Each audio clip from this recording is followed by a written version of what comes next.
सद्दाम हुसैन नाम सुनते ही काफी कुछ याद आ जाता है। सालों सालों तक इराक की पॉलिटिक्स में उनका बोलबाला रहा। उनका राज तरक्की और बेरहमी दोनों से भरा रहा। सद्दाम को समझना है तो सिर्फ नाम के पीछे नहीं देखना होगा। सद्दाम की कहानी इराक के उलट पुलट इतिहास से जुड़ी हुई है। उन्होंने कुप्स, वॉर्स और इंटरनेशनल प्रेशर सब कुछ देखा। उनके एक्शंस ने इराक की किस्मत बदल दी और पूरी दुनिया पर असर डाला। आज भी सद्दाम की लाइफ पर बहुत चर्चा और बहस होती है। सद्दाम का बचपन गरीबी और अस्थिरता में गुजरा।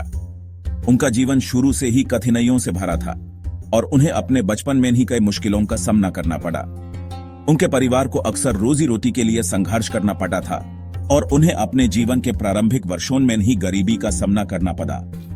उनका जन्म 1937 में तिक्रित में हुआ था, जो बगदाद के नॉर्थ में है।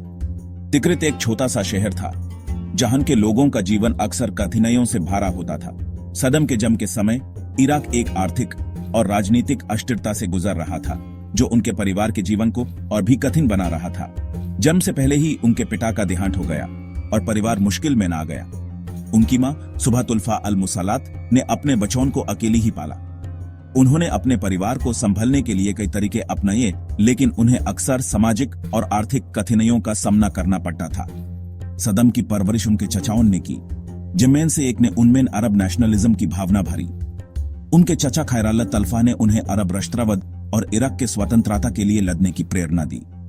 ये विचार उनके जीवन पर गहरा प्रभाव डालने लगे और उन्होंने अपने चचा से बहुत कुछ सीखा। सद्दाम का बचपन हिंसा और कठिनाइयों से भरा रहा। उन्होंने अपने आसपास हिंसा और असुरक्षा को देखा, जो उनके विचारों को प्रभावित करने लगा। उन्होंने अपने जीवन के प्रारंभिक वर्षों में ही सामाजिक और राजनीतिक अस्थिरता का सामना किया, जो उनके विचार और व्यवहार को प्रभावित करने लगा। उन्होंने इराक में फैली गरीबी और असमानता को अपनी आंखों से देखा। ये अनुभव उनके विचारों को गहरा प्रभावित करने लगे और उन्होंने अपने देश के लोगों के दुख दर्द को समझना शुरू किया। उन्होंने देखा कि कैसे गरीबी और असमानता ने लोगों के जीवन को प्रभावित किया और यह अनुभव उनके विचारों में गहरा प्रभाव डालने लगे।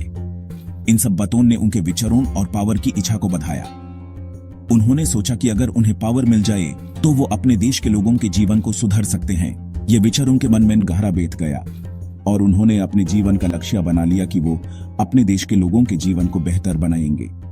छोटी उम्र में ही बेहतर जिंदगी की तलाश में सद्दाम बगदाद चले गए। बगदाद उस समय इराक का राजनीतिक और आर्थिक केंद्र था और सद्दाम ने सोचा कि वहां जाकर वो अपने जीवन को बेहतर बना सकते हैं। उन्होंने अपने सपनों को पूरा करने के लिए बगदाद का रुख किया और वहां अपने जीवन को नए आयाम देने की कोशिश की। बगदाद में सद्दाम बाथ पार्टी में शामिल हो गए। बाथ पार्टी एक पान अरब सोशलिस्ट आंदोलन था। इसका मकसद अरब दुनिया को एक करना और कॉलोनियल कंट्रोल से मुक्ति दिलाना था। सद्दाम जल्दी ही पार्टी में आगे बढ़ने लगे और दिखा दिया कि वो काबिल और कठोर हैं। 1959 में सद्दाम ने एक कुप में हिस्सा लिया, जो नाकाम रहा।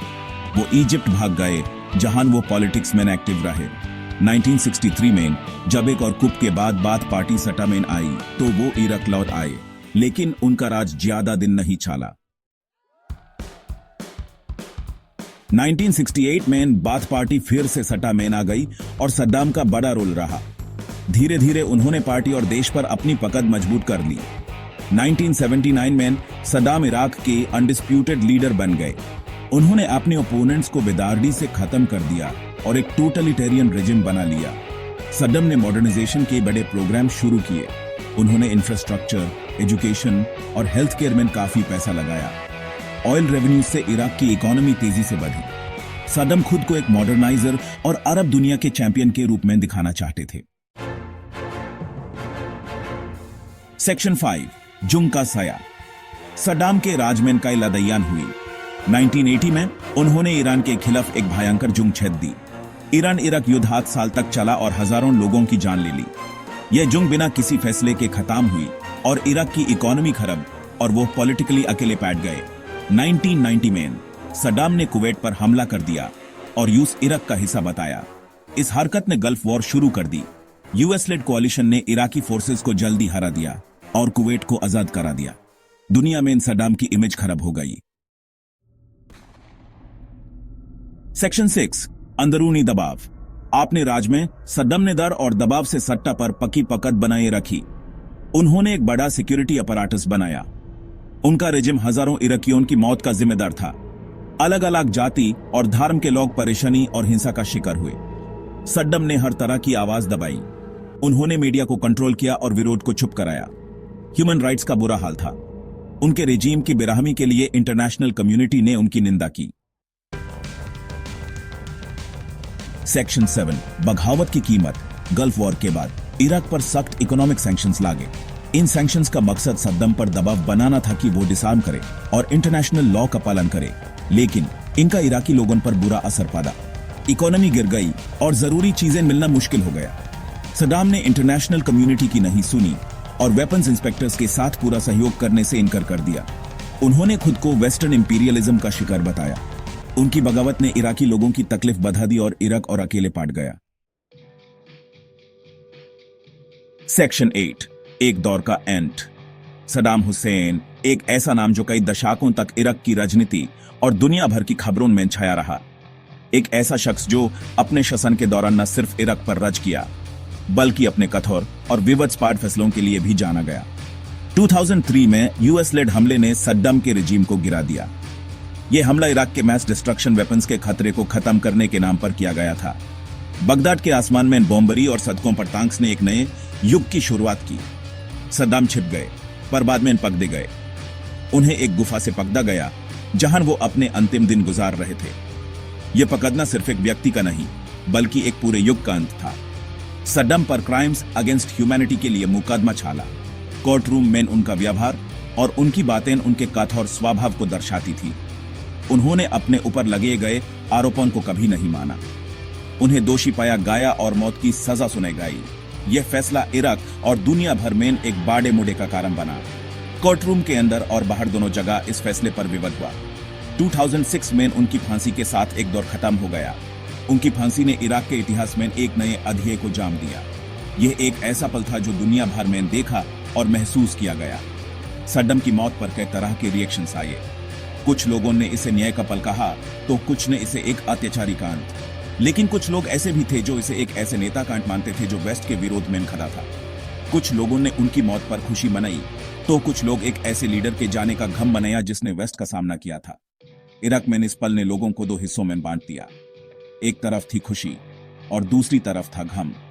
उनकी लेगेसी आज भी इराक और दुनिया को दो हिस्सों में बांटती है।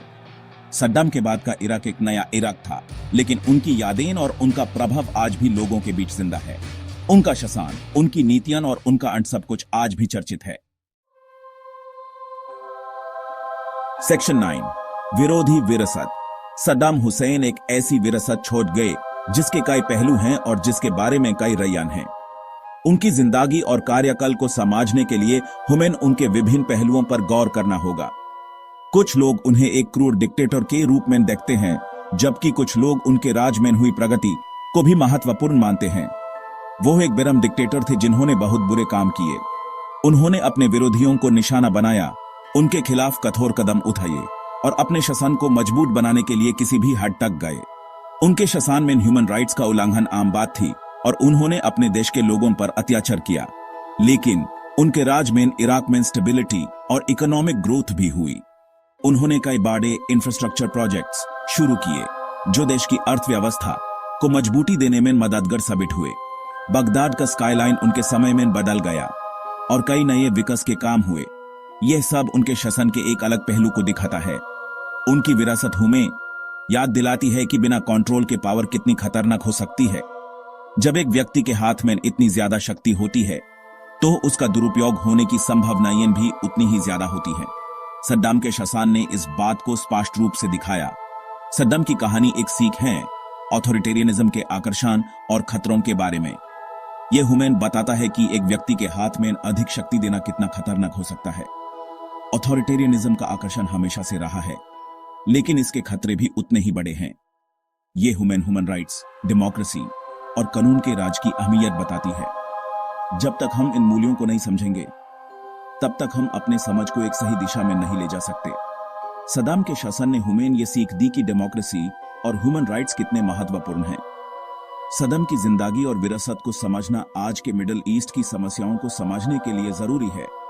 उनके शासन का प्रभाव आज भी देखने को मिलता है और उनकी विरासत को समझने से हम आज के समय में बेहतर फैसले ले सकते हैं। ये हमें यह भी बताता है कि इतिहास से सीखना कितना महत्वपूर्ण है।